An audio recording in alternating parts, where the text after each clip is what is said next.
안녕하세요, 부장님. 예, 안녕하세요. 제가 평상시에 갖고 있던 생각들을 좀 말씀을 드릴게요. 네네네. 이 부자 감세에 대한 부분에 먼저 얘기인데요. 이게 조세 정책이라는 건 어떻게 보면 이제 정권이 바뀔 때마다 그 정권의 정책이기도 해요. 네. 정권의 정책을 구체적으로 실현하는 방법 중에 하나가 조세 정책 아니겠습니까? 네네네. 그래서 이제 자산가나 뭐 사업하시는 분들은 정권이 교체되면은 감세가 이루어지지 않을까 하는데 역대 그런 경우가 이루어진 경우가 거의 없어요. 그래서 이 부자 감세라는 거는 결국은 감세로 혜택을 보는 계층과 네. 이 감세에 대해서 굉장히 그 저항 의식이 있는 조세 저항이 있는 계층을 따져보면 이게 훨씬 크잖아요. 그렇겠죠. 예, 뭐 국회의원들이 소수를 위해서 다수의 자기 표를 잃는 짓을 할 가능성이 없잖아요. 네. 저는 또 이 외국 사례를 보면 뭐 이렇게 이제 잠깐 흘러가는 논쟁 같은 얘기도 이 부자들의 이 애티튜드가 되게 좀 긍정적으로 비춰지잖아요. 그렇죠. 굉장히. 우리나라는 네. 뭐 기사만 나오면 무조건 언론들이 이런 식의 타이틀을 달아주다 보니까 저는 일반 서민들 입장에서 이 매를 번다라는 느낌을 많이 들어요. 차라리 이런 식의 기사가 나버리면 오히려 우리나라를 위해서 굉장히 그 기여도 하는데 마인드까지 있다 그러면 국민들이 자발적으로 나서서 세금 줄여달라고 할 텐데 예, 좀 아쉬워요. 늘 아쉬움이 있다. 두 번째는 이게 사실 우리나라에만 있는 경영 노하우라고 제가 타이틀을 붙였는데요. 옥중 경영, 막후 경영 이게 이제 영문 번역이 어렵다고 합니다. 아니, 우리나라에만 있는 겁니까? 예, 굳이 영어로 번역하자면 이제 휠체어맨이라고. 아, 그래요? 그래서 다 이제 오. 뭐 문제가 돼서 법원을 들락날락거리실 때 평상시 멀쩡하게 걸어다니시는 분들이 다 이 휠체어를 타고 들락날락거린다고 해서 어쨌든 이제 멸칭으로 붙은 얘기인데요. 이분들이 이제 이런 법정을 드나들게 된 배경에는 항상 또 이런 이제 차명계자들이 있죠. 예. 그 조세 부담률이 아직은 네. 우리나라와 어떤 그 어깨를 같이 하는 나라들하고 비교할 때 아직도 그렇게 높지 않은 편이에요. 그러네요. 예. 가령 이제 앞으로 국가가 부담해야 될 여러 가지 그 국가 채무 이것까지 감안해서 뭐 계산하는 분도 있는데 그건 미래일이고요. 다른 나라도 그건 다 미래일이에요. 예. 현재만 놓고 보면 아직도 우리나라는 이제 오히려 증세를 하면 했지 감세를 할 때는 아니라는 게 여러 가지 지표에서 나타난다는 걸 좀 말씀드리고 싶어요. 조금 더 다른 얘기를 한번 해볼까요? 이제 당연히 이제 예산이 늘어나고 거기에 따라서 이제 국가는 예산을 세금으로 조달할 수밖에 없으니까요. 네.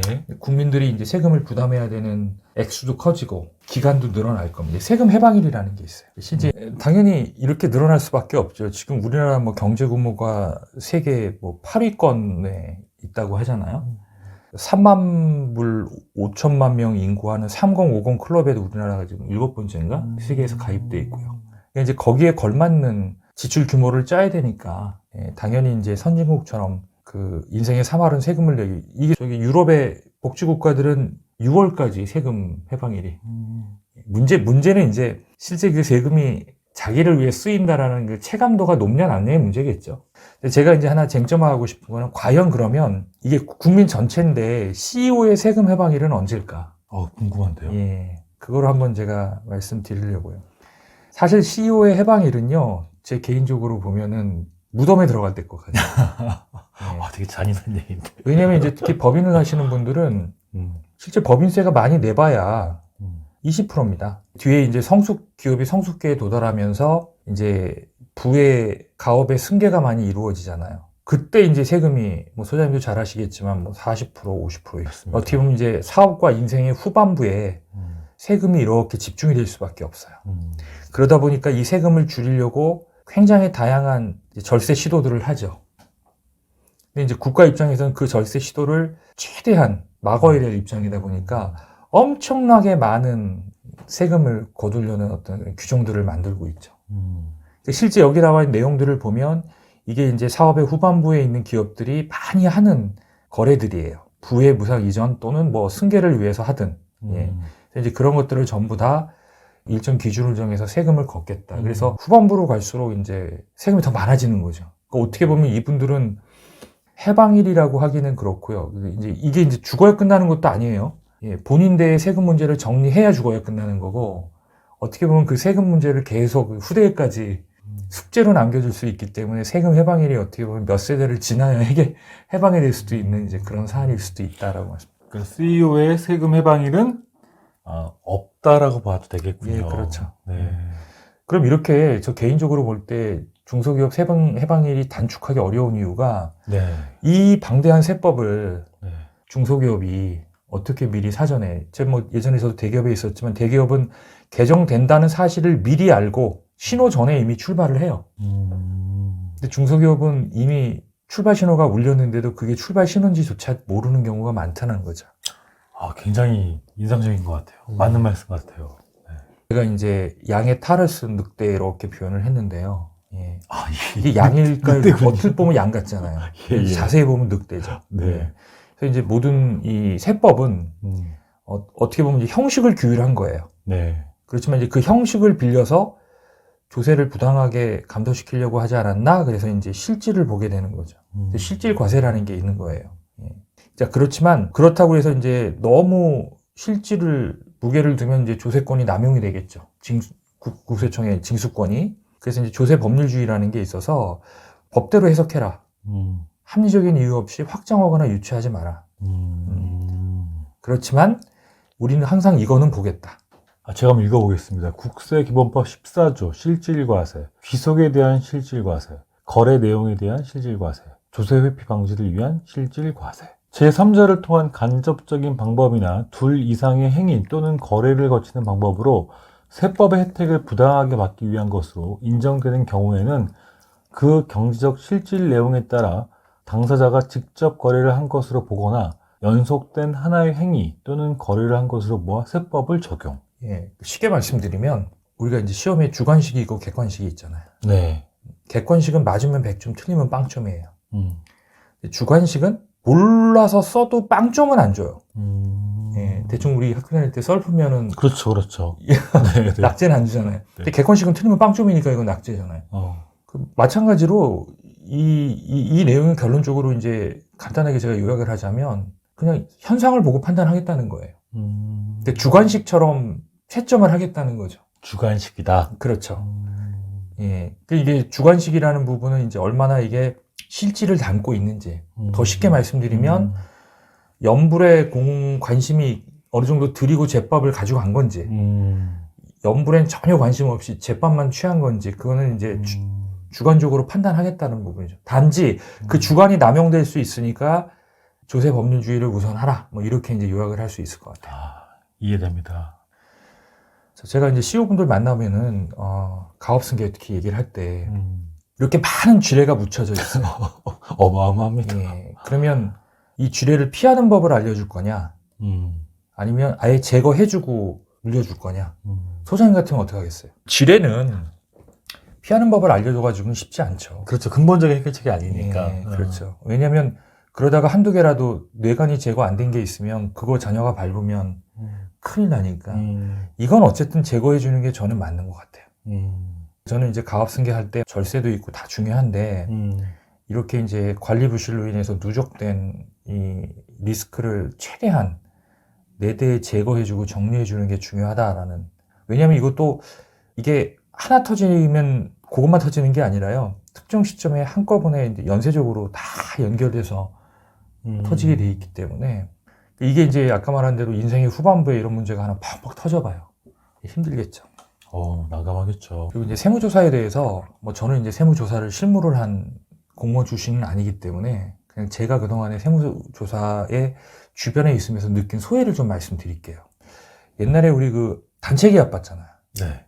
이 단체 기합이군요. 네. 단체 기합은 그냥 선생님이 알아서 야, 군기 좀 잡아야 되겠다고 해서 기합을 주는 거예요. 네. 근데 이렇게 단체 기합 받을 때 반장이 딱 나서가지고 나는 우수생이고 성적도 좋고 선생님 말도 잘 들었는데 난 왜 받아야 되냐라고 항의를 하면 어떻게 돼요? 더 맞죠. 그쵸? 네. 그동안 자기가 쌓은 모범생 이미지 다 실추되고 학생부 끌려가서 더 맞았던 기억이 나요. 그러니까 알아서 선생님이 그냥 모범생이고 반장은 약하게 때리고 둘 때리고 하고 말썽 일으킨 놈은 더 세게 때리고 해요. 저는 세무조사가 이런 거라고 생각을 해요.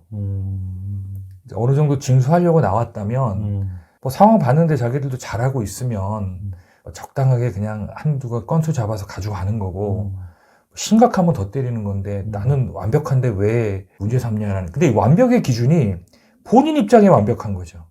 법의 잣대를 들이대면 문제 있는 게 많은 거예요. 모범생도 내 입장에서는 모범생 같지만 선생님 눈에는 마음에 안 드는 게 있을 거 아니에요. 아, 당연하죠. 네. 그런 의미로 좀 이해하라. 재밌네요. 말씀드리고요. 또 예전에 이런 영화 중에 난 한 놈만 팬다라는 게 있어요. 있어. 예, 그래서 아직도 CEO분들 중에는 나 세무조사 받아서 괜찮다 하는데 요즘은 안 그래요. 예, 이제 걸렸다는 얘기는 뭔가 거들만한 게 있어서 걸렸고 이게 국세행정은 일종의 비즈니스 같은 것 같아요. 나올 만한 데 가지 안 나오는 데만 가가지고 납세자 괴롭힐 이유는 없잖아요. 그렇죠. 예. 그래서 이 한 놈만 팬다라는 말이 요즘은 맞는 것 같아요. 예, 나 맞았으니까 당분간 안 맞겠지가 아니라, 네네. 예, 걸린 기업이 또 걸리는 경우도 많다라는 게. 그렇죠. 근데 요즘 리스트업해서 또 추적 관찰하는 걸로도 알고 예, 있어서 그렇죠. 예. 이 영화 제목 떠올랐습니다. 주유소 습격 사건. 네, 맞습니다. 네. 자, 이렇게 이제 세무조사에 대한 어떤 내용 중에서 나는 설마 이렇게 얘기를 하시는데 지금은 모든 게 다 컴퓨터, 우리나라 전산이 되게 발달돼 있잖아요. 세계적인 수준. IT 능력이 세계 최고잖아요. 네네. 그리고 사장님들도 다 심지어 뭐 80대, 90대 되시는 회장님들도 항상 최신형 핸드폰을 들고 있어요.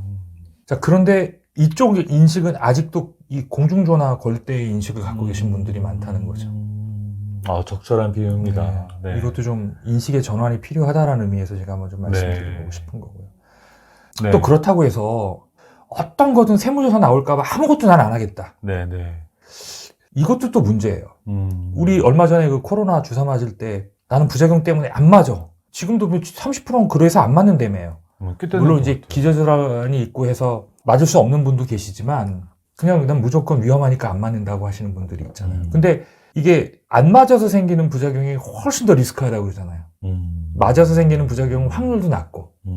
그쵸? 네, 예. 맞습니다. 그래서 이 세무조사 때문에 나는 일절 아무것도 안 하겠다라는 거는 오히려 이제 더 큰 리스크가 될 수 있으니까 이 스토리를 좀 참고해서 그런 좀 고집을 꺾었으면 하는 생각 때문에 하나 넣었고요. 네.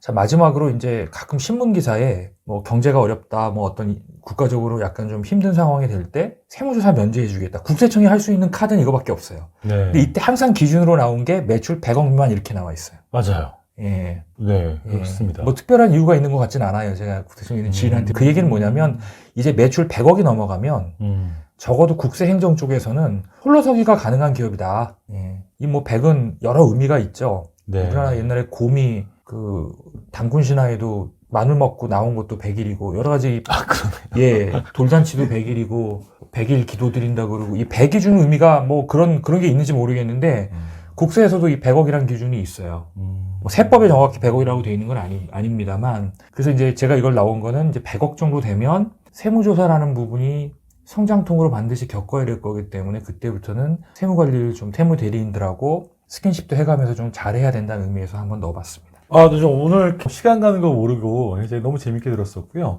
그래도 마지막으로 한 말씀 이 조세정책 스토리에서 우리 대표님께 당부하고 싶은 말씀 한 말씀 해주신다면? 네, 예전에 관상이라는 영화를 보면 네. 그 주인공이 마지막에 하는 회한의 말이 있습니다. 예. 기억납니다. 네, 나는 파도만 봤지 그 파도를 일으키는 바람을 보지 못했다. 네, 맞아요. 이 조세 정책은 일종의 바람일 거예요. 세무조사가 눈앞에 보이는 파도라면 그런 관점에서 조세 정책에 대해서 늘 좀 관심을 가져주시면 회사 경영에 많이 도움이 될 거라고 생각이 듭니다. 네, 오늘 방송은 그 조세 정책에 대한 스토리를 가지고 말씀을 드렸고요. 앞으로의 증세는 피할 수 없을 것 같습니다. 객관적인 데이터를 봐도 이런 부분들 염두하시고 정부나 국가의 조세 정책을 이해하시면 도움이 되지 않을까 싶습니다.